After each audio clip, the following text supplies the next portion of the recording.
The Delaware County Water Quality Control Agency does the accounting and books for the Darby Creek Joint Authority. And for the true-ups at the end of the year, there's reimbursements. Now, the first quarter payment that, let me make this correct. The quarterly payment for the fourth quarter of 2011 has been taken care of by those true-ups. However, at this standing point, as of March 31st, 2015, Colwyn still owes Darby Creek Joint Authority $356,854.80. That's for the third quarter of 2012, the fourth quarter of 2012, the fourth quarter of 2013, the fourth quarter of 2014, and the first quarter of this year's 2015. And I would ask to mark this as Exhibit Darby Creek Joint Authority 3. And I have multiple copies of this I can hand out to the board after I'm done speaking, so these members can have a copy.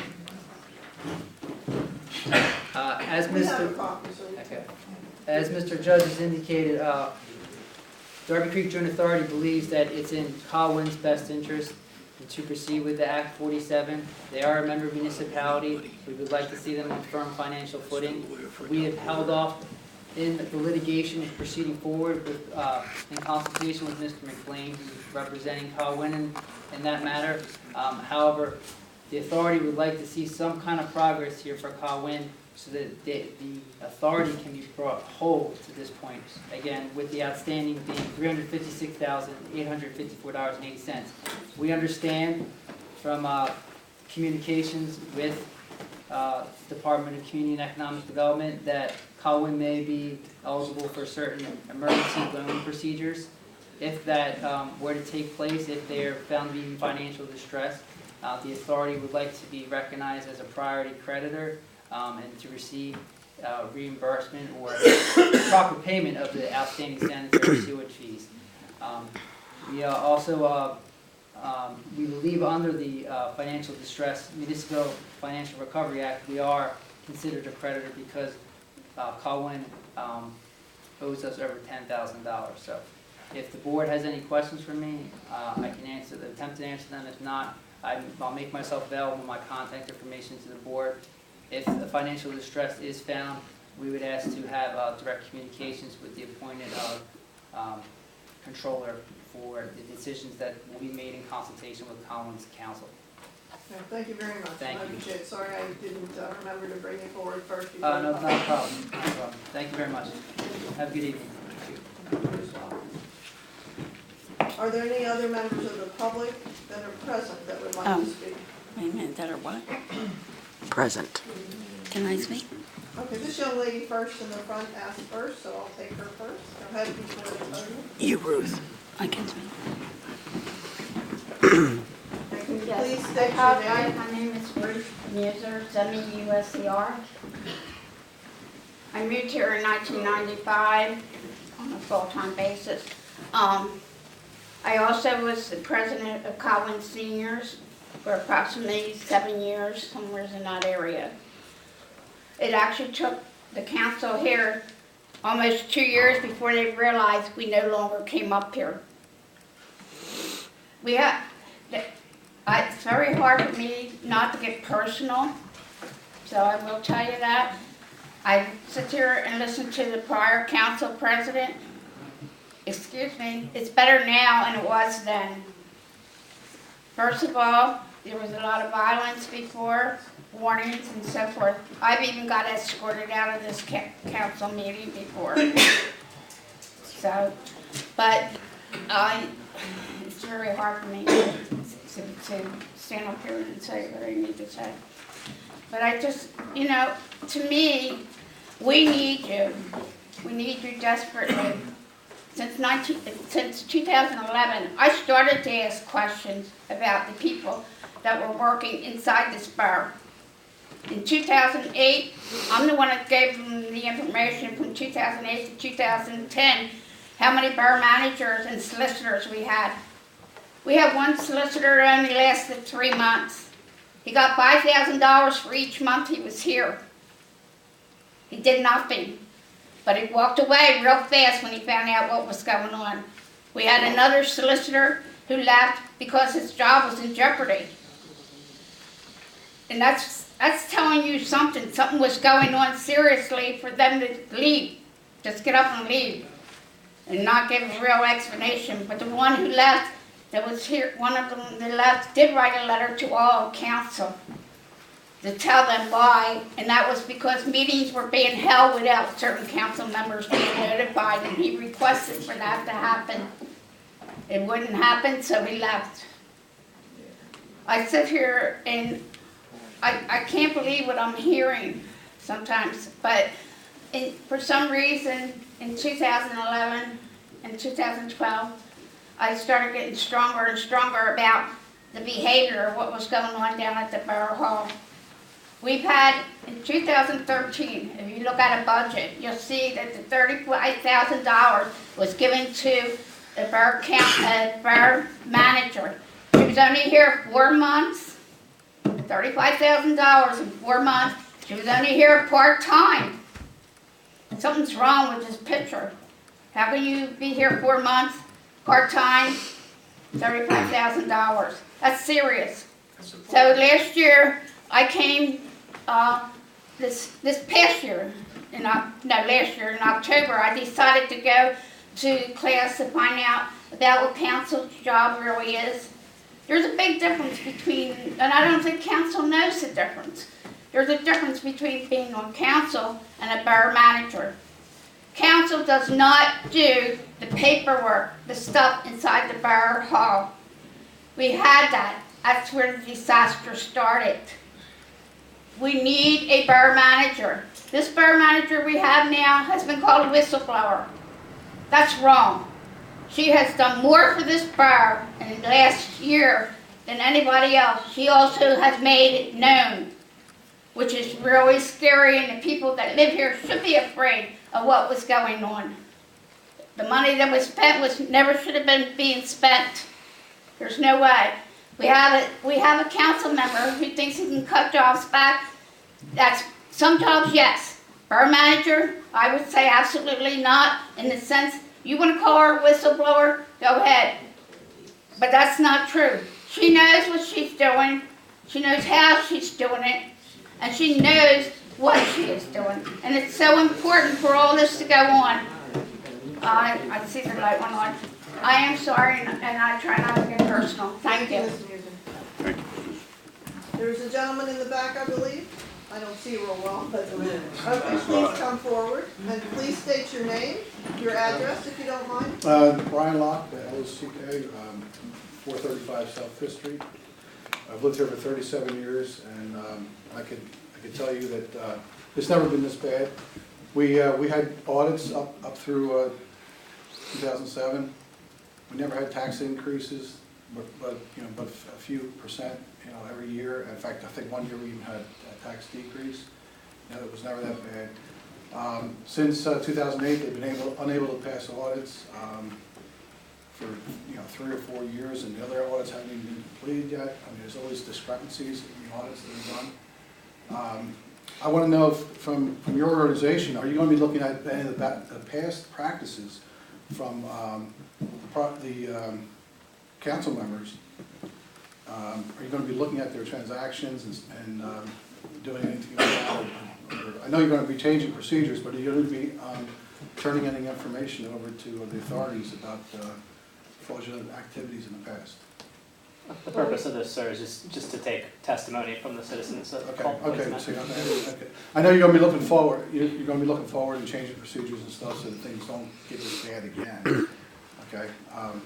But I'm really, just concerned about the, about the tax increases. I am also the board member on the Darby Creek Joint Authority as well. So I have a vested interest there as well. So that's all I have to say. Thank you. Thanks, Brian. Any other individuals from the public? Yes, sir. Would you please state your name and your address? Louie, Kunz, Kunz, 102 South 3rd Street. My son has 8 properties in this borough, and we've been buying and doing work here. And it got to be a habit of they give you a rent receipt out of a rental book with no stamp on it saying, no name saying the borough. Had nothing to do with the borough, but it was issued by the borough secretary. They took your cash money, you never got a permit in the mail, they never issued a permit. When the Building Inspection Corporation that came around, that they had employed a few years back, they come around, and until you produce the little receipt and they recognize the name on the signature on it, they give you a hard time and threaten you. All right? Now, illegal use of public funds is a criminal act. And they've been doing it here in this borough as long as I can remember. I live here, and I've been living here. And it's a damn shame that what's been going on, and nobody cared. The police department wouldn't even take a complaint for armed robbery. I got robbed, and they didn't want to say, they said I got robbed in Darby. I didn't get robbed in Colwyn. I got pistol whipped and put in the hospital. The acting deputy chief of the time wouldn't even do an ID of the guy. Then another time we had a burglary. They wouldn't even come and take fingerprints. They said they had nobody to take fingerprints. I said, call Delaware County CID. They will send somebody to take the fingerprints. They have somebody capable. And officially they will do it. At no charge to the borough. They wouldn't take a complaint from me because my son owned the properties. He was on a month vacation in Florida. He couldn't make the complaint until he come home. I had the keys and I was in charge of the property. At the time, my son was away. They wouldn't take a complaint. We were paying for police service we couldn't get because they refused, because if they take a complaint, then the stats are bad. It looks like we have a lot of criminal action in the community. So ignore the crime, don't take the reports. And when they put it in the newspaper that we didn't have gas for the police cars, every crook and his mother came here to steal. And the taxpayers had to be abused by it. Because the police department couldn't do nothing about it. Because some people in the council spent the money on their own personal affairs. Not on public. It's misuse of public funds is the actual term. And it's a crime. It's theft by deception. Us taxpayers are tired of being robbed. And now they're going to rob the rest of the state to pay for what they've done. And yet, nobody has been brought up and nobody's been asked. I mean, nothing's being done. We have to call media in order to get some investigation of what went on. It's ridiculous. Our chief of police was fired. The court said they had to hire him back, but they didn't. They paid him to stay home. So we wasted whatever the hell his salary was, $80,000 a year, for no reason at all. And that burden again comes back to us as taxpayers of the state, because we're all taxpayers of the state. That burden is going to be dropped on our shoulders again when you do bailouts. Nothing is being done about why. We need something to be done about why it happened and how it happened. Because if you don't fix the source of the problem, you're never going to fix the problem. Very simple. No matter how many Band-Aids you bring here, it's not going to repair nothing. We need organization. We need a police department that functions. When Darby came in here, we see a police car every 2 weeks. He was cutting through as a shortcut. But we were paying Darby. They got their money. Your time is up, sir. I don't mean to be rude, Thank you. but thank you so much. Good job.